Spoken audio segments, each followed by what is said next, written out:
Bersamamu Tuhan, hidupku dahsyat luar biasa, semua karena-Mu.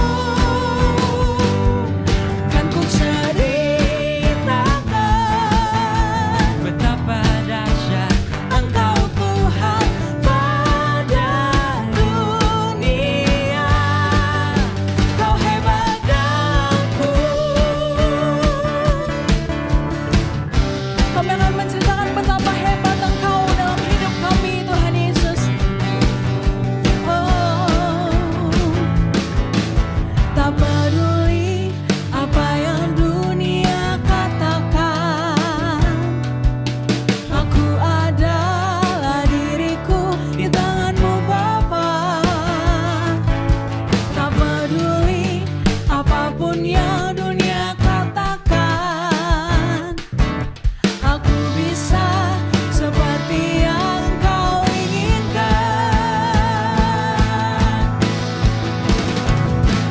Bersama-Mu Tuhan, hidupku dahsyat luar biasa, semua karena-Mu.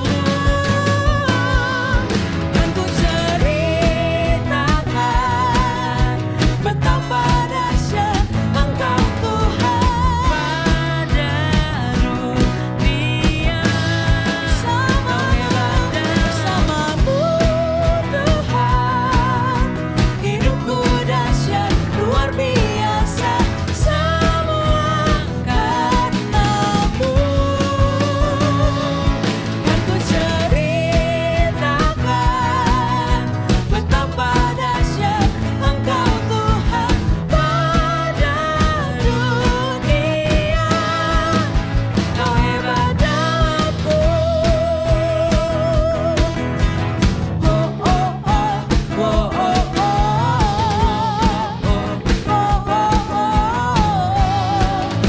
Kau hebat dalamku.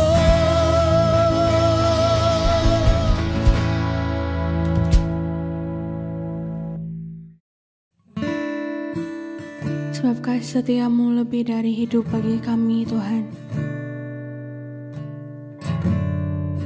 Kasih-Mu cukup bagi kami. Terima kasih Tuhan.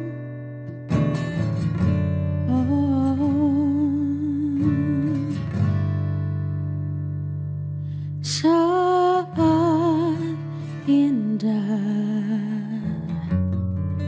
ku berhadapan denganmu,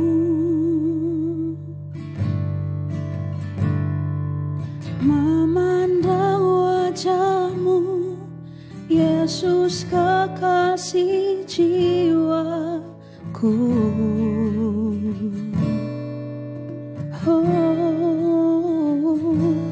Bawa daku erat dalam pelukan-Mu, menikmati kasih dan indahnya hadirat-Mu.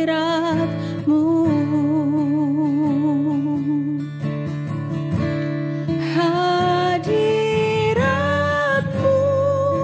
Tuhan, ku rasakan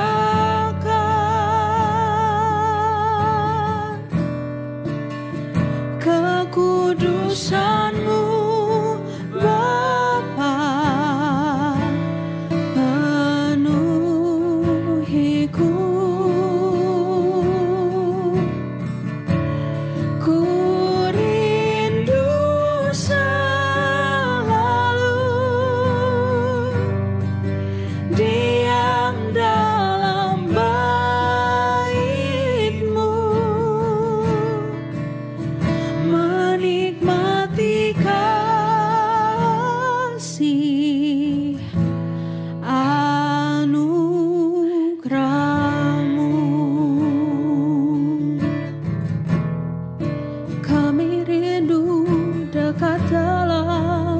kasih-Mu. Saat indah ku berhadapan denganmu,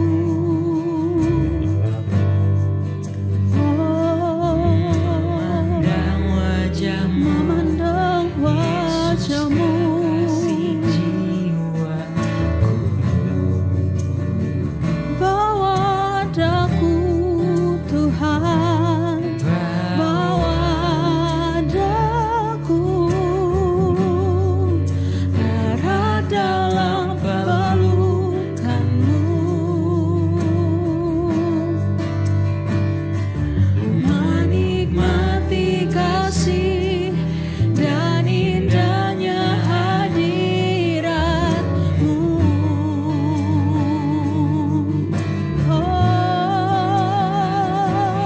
Hadirat-Mu Tuhan, ku rasakan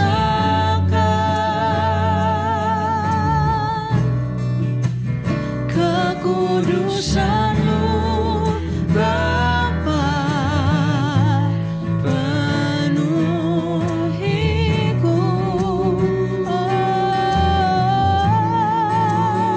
rindu selalu Diam dalam bait-Mu, menikmati kasih anugerah-Mu, hadirat-Mu, hadirat-Mu Tuhan, ku rasakan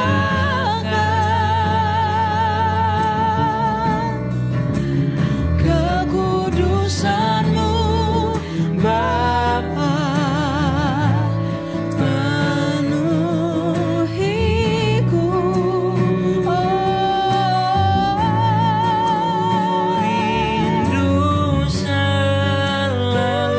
rindu selalu diam dalam bait-Mu,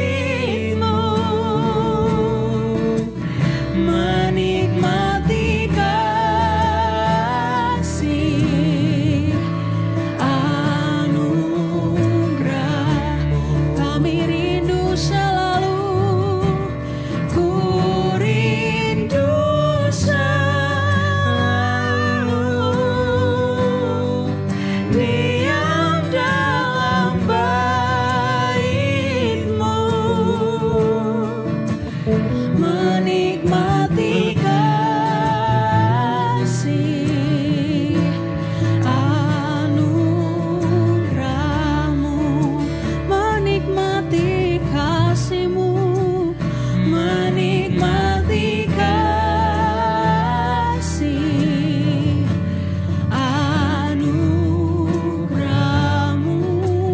Oh, menikmati kasih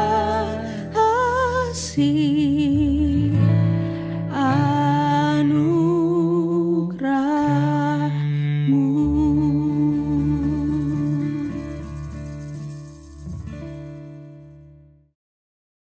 Shalom JC. Sebelum kita mendengarkan firman Tuhan, mari kita satukan hati kita bersatu di dalam doa. Tuhan ya Bapa, kami bersyukur, kami berterima kasih untuk kasih dan penyertaan-Mu sepanjang minggu ini Tuhan, sehingga kami boleh berkumpul di dalam JFA hari ini untuk merenungkan firman Tuhan. Biar Roh Kudus ajar dan bimbing setiap kami, sehingga kami boleh mengerti apa yang menjadi pesan firman-Mu bagi setiap kami. Biar firman-Mu yang tertanam dalam tanah hati kami yang subur, itu yang bertumbuh dan berbuah dalam kehidupan kami. Kami sambut firman-Mu Tuhan di dalam nama Tuhan Yesus. Setiap kita yang siap mendengarkan firman Tuhan bersama, katakan amin. Shalom semuanya. Tidak terasa kita sudah memasuki minggu yang baru di bulan Juni ini. Dan hari ini bukan satu hari minggu yang biasa.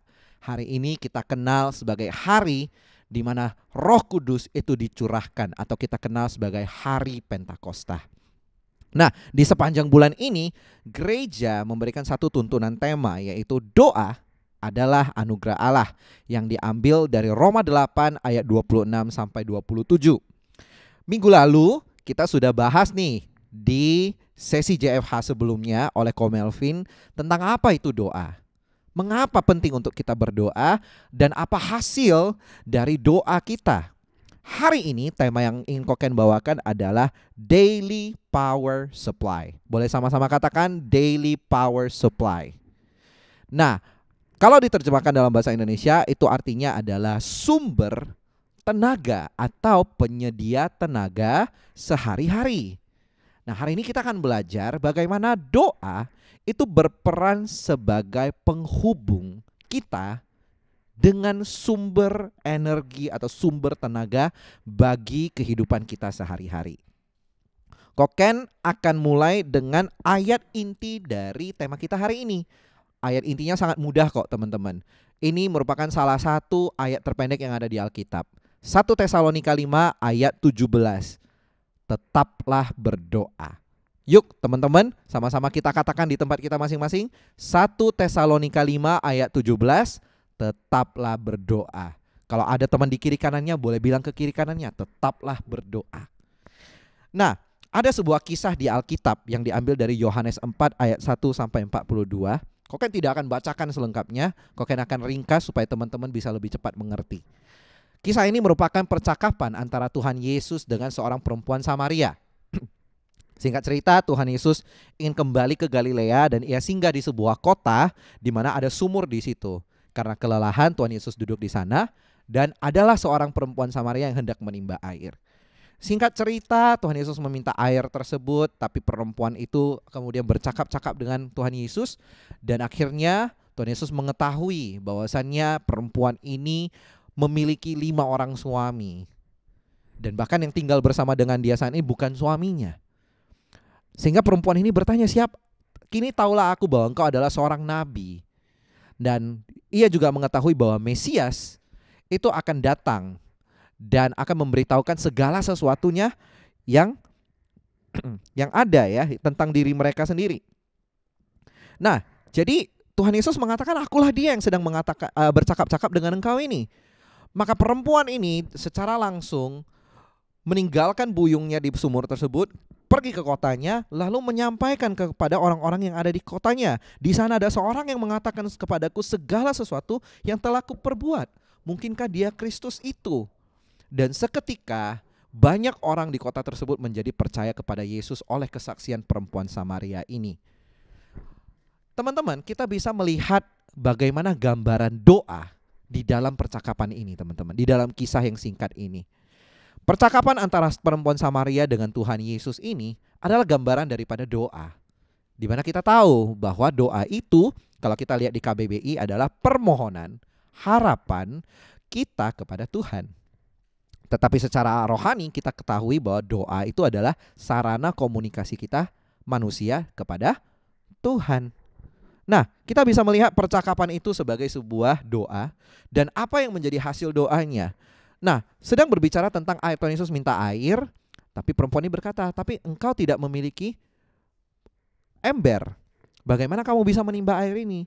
Kalau minum air dari sumur ini bisa haus lagi, kata Tuhan Yesus. Tetapi air hidup yang kuberikan, kamu tidak akan haus lagi, tapi justru akan menjadi mata air yang terus menghasilkan air ya di dalam kehidupanmu. Maka perempuan ini minta air hidup itu. Perempuan Samaria ini minta air hidup itu. Dan pada akhirnya selesai dari percakapan itu, ia menerimanya, teman-teman. Dan itu yang mendorong perempuan ini untuk mampu bersaksi sehingga orang-orang bisa menjadi percaya akan kesaksiannya. Bahkan orang-orang di kota tersebut mengatakan, kami percaya tetapi bukan lagi karena apa yang dikatakan oleh perempuan ini. Sebab kami sendiri telah mendengar dia, sendiri telah mendengar Yesus. Nah, teman-teman, Koken akan berikan sebuah gambaran, silakan teman-teman renungkan. Apa yang menjadi respon teman-teman pertama kali saat handphone atau gadget yang teman-teman gunakan itu kehabisan baterai? Pasti dong teman-teman di rumah di sini punya handphone, gadget ya kan? Nonton JFH aja pakai gadget. Bayangin kalau habis baterai. What is the first thing? Apa hal pertama yang teman-teman lakukan? Apakah langsung sibuk cari charger, cari power bank untuk ngecharge? Atau ya sudah dibiarkan saja? Atau justru teriak mama mungkin ya. Mam, di mana chargerku gitu. Tapi respon kita yang pertama pastinya adalah kita ingin supaya daya daripada handphone ini terisi kembali. Sekarang Koken mau tanya, kenapa sih perlu diisi kembali? Ih, Koken mah pakai nanya. Ya supaya handphonenya penuh lah daya baterainya, supaya aku bisa nonton Netflix lagi, bisa main game, bisa chatan sama temen. Atau mungkin bagi teman-teman di sini yang menggunakan handphonenya untuk belajar, ya itulah fungsinya. Supaya handphone itu bisa berfungsi kembali. Karena kalau nggak ada baterainya habis, handphone itu nggak bisa nyala, tidak bisa berfungsi kembali. Sekarang dengan gambaran yang sama, Koken akan tanyakan teman-teman seperti ini. Apa yang menjadi respon pertama teman-teman di sini, kita semua, saat kita kehabisan energi? Baik kita kehabisan energinya itu secara fisik, mental, maupun secara rohani. Apa sih respon pertama kita, teman-teman? Nah, di sini kita belajar doa itu, teman-teman, adalah suatu sarana, media yang membantu kita agar kita bisa terhubung dengan sumber energi itu, sumber tenaga itu. Siapa? Tuhan. Nah, teman-teman, doa itu seperti charger yang kita gunakan untuk ngecharge handphone kita. Sedangkan sumber tenaganya ya listrik itu sendiri. Dan bukankah teman-teman ya, kalau kita bayangkan kembali, pikir-pikir kembali ya, doa itu indah loh teman-teman. Bukankah itu satu hal yang membahagiakan kalau kita tahu ada satu orang pribadi yang selalu kepo sama hidup kita, yang selalu mau peduli, mau dengerin hidup kita, yang mau memperhatikan kita, bahkan mau mendengar, memberikan jawaban, mengarahkan hidup kita, dan membantu kita. Bukankah itu hal yang menggembirakan? Ada orang yang mau seperti itu, secinta itu orang itu sama kita. Itulah Tuhan yang kita sembah di dalam nama Tuhan Yesus. Kalau kita baca di kitab Yesaya, namanya disebut orang apa? Penasehat ajaib, Allah yang perkasa, Bapa yang kekal, Raja damai. Dan bukankah satu anugerah yang luar biasa teman-teman?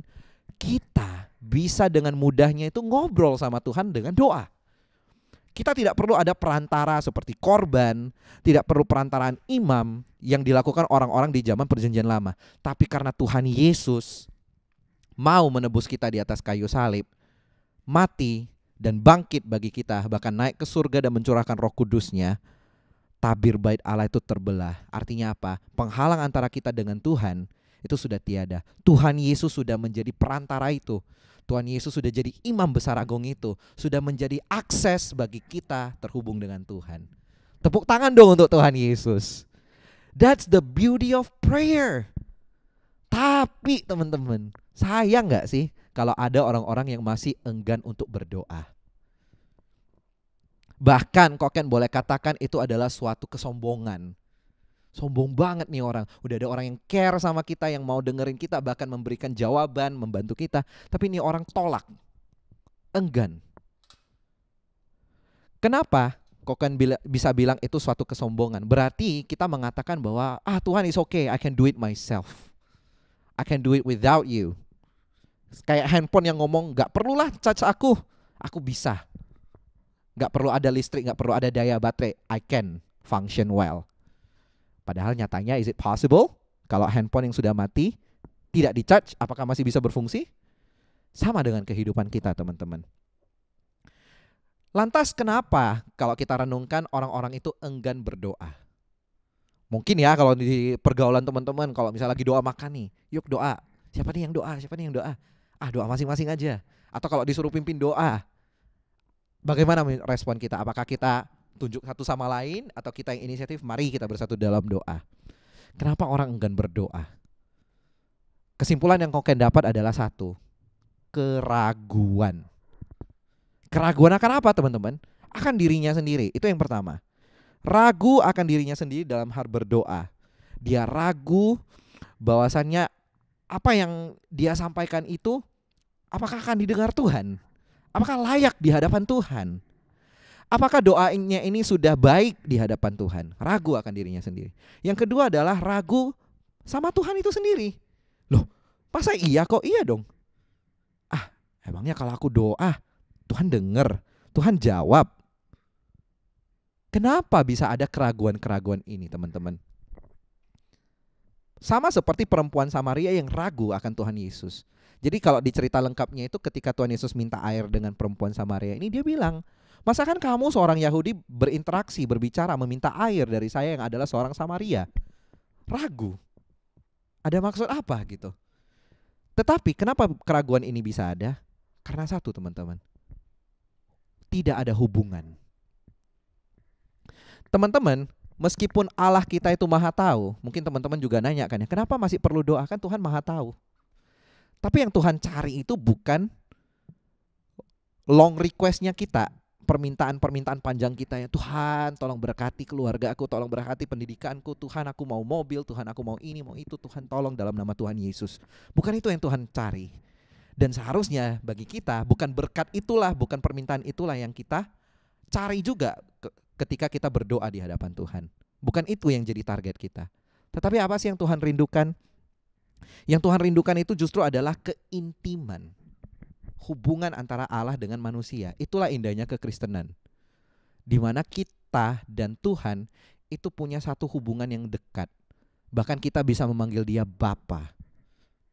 Teman-teman, seperti seorang orang dikatakan di firman Tuhan, mana ada orang tua yang memberi batu saat anaknya meminta roti? Orang tua mana yang tidak menyediakan saat anaknya itu perlu? Orang tua mana yang tidak memberikan makanan saat anaknya kelaparan? Tetapi teman-teman, karena keraguan, bahkan anak itu enggan minta. Nggak akan ya dikasih mama. Misalnya udah tahu nih, sepatu kita itu sudah terbuka kayak buaya. Orang tua kita pasti tahu dong. Nah, menurut teman-teman, mana yang lebih cepat diberikan? Ketika anaknya datang ke orang tuanya dan bilang, "Pa, Ma, sepatuku sudah rusak. Kita beli sepatu baru yuk." Yang itu? Atau ketika anaknya cuma diem-diem aja, mengharapkan orang tuanya peka sendiri. Kira-kira orang tua pasti tahu kan ya? Tapi di antara kedua situasi ini, mana sih yang menurut teman-teman akan langsung dikabulkan? Akan lebih cepat dikabulkan? Yang pertama. Dan kenapa anak ini berani datang ke orang tuanya dan minta? Karena ada hubungan. Yang kedua mungkin saja ada keraguan. Kalau aku bilang, mama kasih nggak ya? Nanti justru dibilang sama mama, pakai aja dulu, masih bisa pakai kan? Tunggu aja tahun depan, masih bisa itu. Wah, seperti itu. Keraguan, asumsi. Tapi karena ada hubungan, kita berani menghampiri orang tua kita. Sama dengan Tuhan. Nah, hubungan itu harusnya dua arah. Hubungan itu harusnya ada komunikasi dua arah, dialog. Seringkali kalau kita berdoa di hadapan Tuhan, monolog.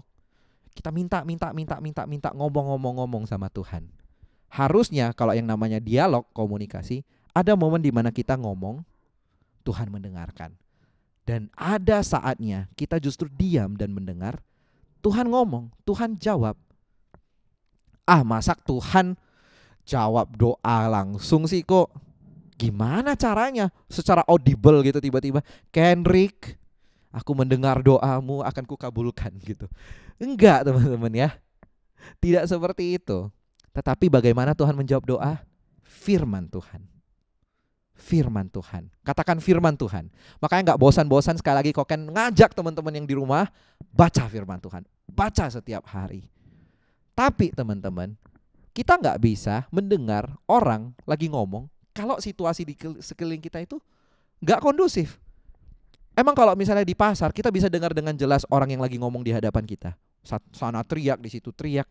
Atau kalau di kelas ribut, bisakah kita mendengar penjelasan guru dengan baik? Tidak.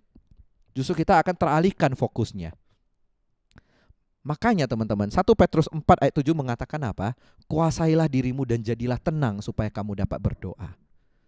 Kita perlu berada di situasi di mana kita itu tenang dalam hadirat Tuhan dan tidak dibisingkan oleh hiruk pikuk yang ada di sekeliling kita. Justru momen itu harus jadi momen kita dengan Tuhan privately. Makanya disebut saat teduh. Nah teman-teman, kenapa kita perlu berdoa dan baca firman Tuhan?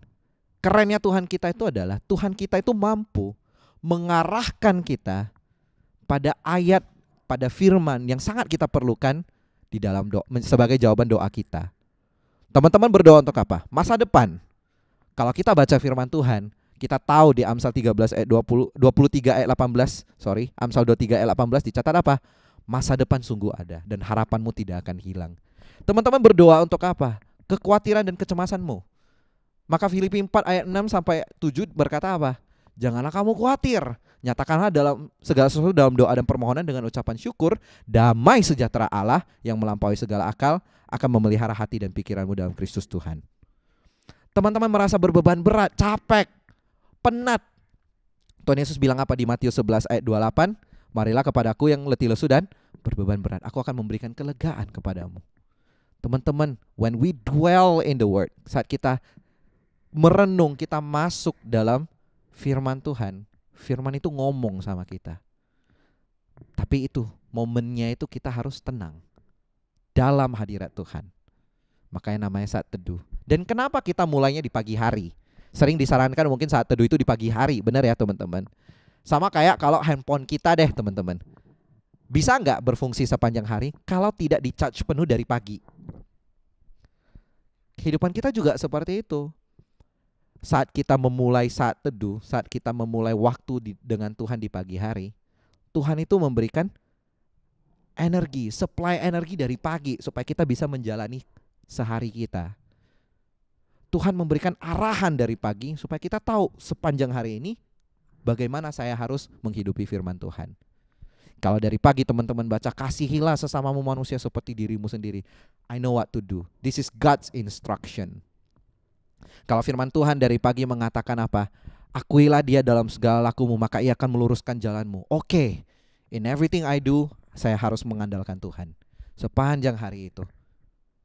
Jadi teman-teman, Koken ajak seperti firman Tuhan di Roma 12 ayat 12 yang mengatakan, bersukacitalah dalam pengharapan, sabarlah dalam kesesakan, bertekunlah dalam doa. Hari ini Koken mau ajak kita untuk tetap berdoa, bertekun dalam doa. Bertekun di sini artinya apa teman-teman? Kita meluangkan waktu, bukan tambah, bukan sisihkan. Seringkali doa itu sebagai satu tambahan dalam hidup kita. Oh ya, hari ini aku belum doa ya, doa. Sebagai satu kegiatan tambahan, bukan sesuatu yang kita spesialkan waktunya untuk kita bisa intim sama Tuhan. Teman-teman, ayo kita mulai hari kita di dalam doa, kita mulai kehidupan berdoa. Tapi kok sama kayak pergaulanku sehari-hari, memang aku dekat dengan teman-temanku, suka nongki sama teman-teman, luangkan waktu nongki sama teman. Kadang gak tahu kok mau bahas topik apa, mau ngobrolin apa. Sama dalam doa pun kadang aku bingung kok, aku mau doa apa ya sama Tuhan. Makanya kita perlu Roh Kudus. Karena Roma 8 ayat 26 sampai 27 berkata apa? Roh Kudus membantu kita berdoa. Sebab sesungguhnya kita tidak tahu bagaimana harus berdoa, tetapi Roh Kudus itu membantu kita untuk menyampaikan keluhan yang tidak tersampaikan. Dan Allah mengetahui maksud daripada roh itu. Hari ini teman-teman adalah hari di mana kita mengingat Roh Kudus itu dicurahkan, Pentakosta. Dan Roh Kudus itu sudah tinggal di dalam diri kita. Kok kan mau nanya nih, teman-teman mau gak aktifkan Roh Kudus yang ada di dalam dirimu? Teman-teman mau tidak izinkan Roh Kudus itu ambil alih, sehingga teman-teman punya keberanian, punya komitmen untuk berdoa, bahkan mendoakan. Teman-teman yang rindu, kok kan ajak kita berdoa. Mari kita bersatu dalam doa. Tuhan, hari ini kami telah merenungkan firman-Mu. Kami sadar bagaimana doa itu begitu indah. Doa itu sebagai penghubung kami dengan Engkau yang adalah sumber supply energi kami, supply power kami untuk menjalani hari-hari kami. Ajar kami untuk berdoa, ajar kami untuk bertekun dalam doa. Dan hari ini teman-teman hari ini Tuhan bersama dengan teman-teman yang ada di JFH ini, saya rindu mengajak ya Tuhan, setiap kami untuk boleh mengundang Roh Kudus dalam hidup kami. Mari teman-teman Koken undang di tempatmu masing-masing berdoa. Minta Roh Kudus itu hadir. Minta Roh Kudus itu ambil alih kehidupanmu. Minta Roh Kudus itu pimpin hidupmu. Kami percaya ya Tuhan, Roh Kudus-Mu telah dicurahkan bagi setiap kami. Dan kami rindu ya Tuhan, biar Roh Kudus-Mu yang turut bekerja di dalam hidup kami, dalam pendidikan kami, dalam lingkungan keluarga kami, dalam pelayanan kami. Biarlah ya Roh Kudus, Engkau yang mengajar dan membimbing kami senantiasa. Kami mau belajar dengar-dengaran akan Engkau. Kami mau hidup sesuai dengan kebenaran yang Engkau sampaikan melalui firman Tuhan. Ajar kami ya Tuhan untuk berdoa. Ajar kami untuk dapat intim dengan Tuhan. Terima kasih ya Bapa untuk firman-Mu hari ini. Sebentar kami akan berpisah satu dengan yang lain Tuhan. Kami rindu saat ini untuk menerima berkat-Mu. Mari teman-teman, buka kedua tangan-Mu, arahkan hati dan wajah-Mu ke surga. Tuhan memberkati engkau dan melindungi engkau. Tuhan menyinari engkau dengan wajahnya dan memberi kau kasih karunia. Tuhan menghadapkan wajahnya kepada kau dan memberi kau damai sejahtera. Hari ini terimalah berkat yang melimpah dari Allah Bapa, cinta kasih dari Tuhan Yesus, serta persekutuan yang manis dengan Roh Kudus hari ini sampai selama-lamanya. Yang diberkati sama-sama katakan amin. God bless you all. Selamat hari Pentakosta.